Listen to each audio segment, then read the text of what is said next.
ngasi video si yenglaga natraga taraga nangona nungaitaba pokani kariguma nangna tasengna wasing si taraga nungaitaba poklabadi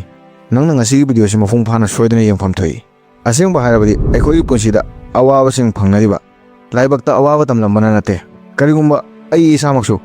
awaba da punsi hinglabadi ai maramna ai awaba da hinglibani aina hai matam leite asengbadi ai matam bu karamna phajana manghangani haiba aina phajana khangi aina hai hayengdagi tawni adu hayengdu kaidonongda lakte ngasi karisu toningbo pokte adu mai pakpa wakhalda phawba tawningdabana mi ama mai pakte mai pakpa chang naina thabak tawbadagi lai misawana mai thiba mangna thabak tu mamon changna tawdabadagi oi wakhaldi achaw khalli thabak tipi mak atopana mai pakpa uraga khoirang khosawba foi adubu mak masamak pu hongtopagi mathawna putokchaba ngamde puthona bhonade karigumba nangsu sigumba si tawrabadi ngasi isamakta wahang ama hangsi karigumba ngasi aina isamakpu hongdoktrabadi chahi ama matungda ai kaida leigani haujiki awawa nungaitaba singsiga natraga sidagi hena phatta mafamda leigadra kaidonungda matam pumbada wa leithokpui hainabi leiba mina kaidonungda mangna phangingiba mai pakpadu phangba ngamde maramsina ngasidagi warep lawba mathau tagani wa leithokadra natraga punsida mai pakpadu phangnaba lambi isana semgadra amuktang wakal khansi aikoi khudombina toy khairaga toy hanba ngamba kakcheng makna nangbu aibu punsi hongdokpa ngamba para takpa ngamgadra ngasi ai nangbu yamna achauba oja amagi manakta puraga chatkani mak yamna pi adubo maki wakhal maki mathawna maki honaba kanbagi lamchat midagi su hena chawi mak kakchengni kakchengi punsi mak kaidonungda lepte mak kaidonungda ngamaroi khande nangna maki lambi thukaiba natraga lambi da nung achauba ama khingilabasu maki lambi atoba ma honglokani adu mak leploi ayama misingna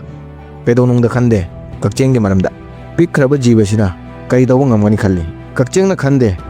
hayeng kari oigani kari maramgi mak hayengi maramda khandribano maramdi mak supnatagi thabak tawi akiba wa leithokpa lepna leiba si pumba si thadoklaga mina matam pumbada khalli fail oirabadi kari oini matam mangani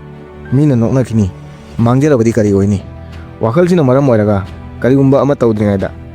hana mai thiba fail hana oi asengba ma haige kakcheng yamna pi adubu migi wakhaldagi kakchengdi wakhalna yamna chawi magna lakadaba matam future gi maramda kanada wakhalsing khande adu oirabasu mak chamda cham thabak tawi mi magna punama khangi khanglabasu mi oibana thabak tawte khetnaba karino kakcheng thabak tawi mi thabak leithoi kakcheng lambi hongdoi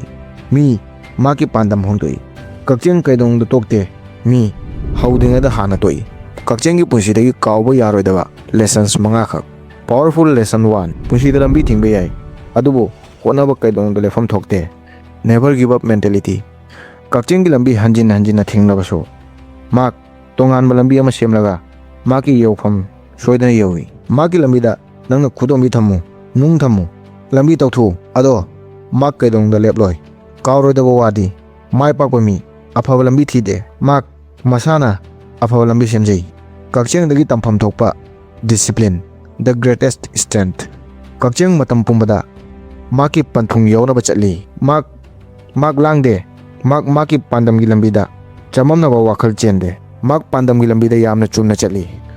powerful lesson 2 discipline yamna magun leiba khutlai amani makna nangbo mayamdagi tonganon misak ama oyangani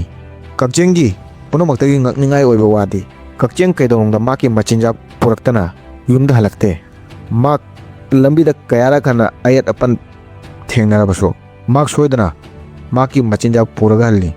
powerful lesson 3 mai pakpa phangji phawba ning hangano future planning kakcheng ngasi ta oina hingde mak kolang tha intam tha da hingnaba semsai wa marak thatna kaigumba future gi maramda chenaba wakhal poklabadi comment hairo mayak sengba video samlake wari da muk hanjilaklasi kakcheng ngasi tagi oina hingde mak kolang tha intam tha da hingnaba semsai mak ayuk nungmitang thabak sui maramdi makna khangi awa matam chu lakpa yai powerful lesson 4 losing leiba mi ngasi mak khotnaba howi maramsina mak lakada matamda lakpa awa basingbu laina thengnaba ngammi kakcheng dagi yamna tamjaningai oiba wadi this too shall pass ayingba matam lakoda mak wade mak sunatagi ꯂꯥꯛꯂꯤꯕ ꯃꯇꯝꯁꯤꯡꯕꯨ ꯉꯥꯏꯗꯨꯅ ꯂꯩ ꯃꯔꯝꯗꯤ ꯃꯍꯥꯛꯅ ꯈꯪꯉꯤ ꯑꯌꯤꯡꯕ ꯃꯇꯝꯁꯤꯁꯨ ꯆꯠꯈꯤꯒꯅꯤ powerful lesson 5 ꯑꯋꯥꯕ ꯃꯇꯝ ꯀꯩꯗꯧꯅꯨꯡꯗ ꯃꯇꯝ ꯄꯨꯝꯕꯗ ꯑꯣꯏꯅ ꯂꯩꯇꯦ ꯑꯗꯨꯕꯨ ꯅꯪꯒꯤ ꯑꯦꯇꯤꯇ꯭ꯌꯨꯠ ꯋꯥꯔꯦꯞ ꯑꯄꯥꯝꯕ ꯃꯇꯥꯡ ꯃꯇꯝꯗ ꯅꯪꯅ ꯂꯧꯔꯤꯕ ꯋꯥꯔꯦꯞ ꯍꯣꯡꯂꯣꯏꯗꯕꯅꯤ ꯍꯧꯖꯤꯛ ꯑꯩꯈꯣꯏ ꯏꯁꯥꯃꯛꯇ ꯋꯥꯍꯪ ꯑꯃ ꯍꯪꯁꯤ ꯄꯤꯛꯈ꯭ꯔꯕ ꯀꯛꯆꯤꯡꯅ ꯉꯝꯂꯣꯏ ꯈꯟꯗ꯭ꯔꯒ ꯑꯩꯅ ꯀꯔꯤꯒꯤ ꯉꯝꯂꯣꯏ ꯈꯟꯒꯅꯤ ꯃꯍꯥꯛ ꯃꯁꯥꯒꯤ ꯑꯂꯨꯝꯕꯗꯒꯤ ꯆꯥꯡ 10 ꯍꯦꯟꯅ ꯑꯔꯨꯝꯕ ꯊꯥꯡꯒꯠꯄ ꯉꯝꯂꯕꯗꯤ ꯑꯩ ꯀꯔꯤꯒꯤ ꯏꯁꯥꯒꯤ ꯊꯕꯛ ꯇꯧꯕꯗꯒꯤ ꯀꯔꯤꯒꯤ ꯆꯦꯜꯂꯤꯕꯅꯣ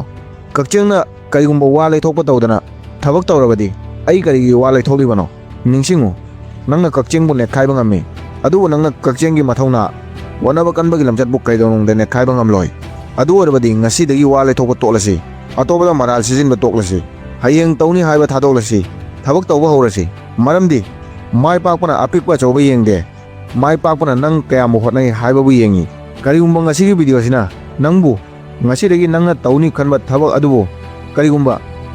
ꯁꯣꯏꯗꯅ ꯉꯁꯤꯗꯒꯤ ꯅꯠꯇ꯭ꯔꯒ ꯍꯧꯖꯤꯛꯇꯒꯤ ꯑꯁꯦꯡꯕꯗ ꯍꯧꯍꯜꯂꯅꯤ ꯈꯜꯂꯒꯗꯤ ꯆꯦꯅꯦꯜꯁꯤ ꯅꯪꯒꯤꯅꯤ ꯅꯪꯒꯤ ꯂꯥꯏꯛ ꯀꯣꯃꯦꯟꯠ ꯁꯕꯁꯀ꯭ꯔꯥꯏꯕ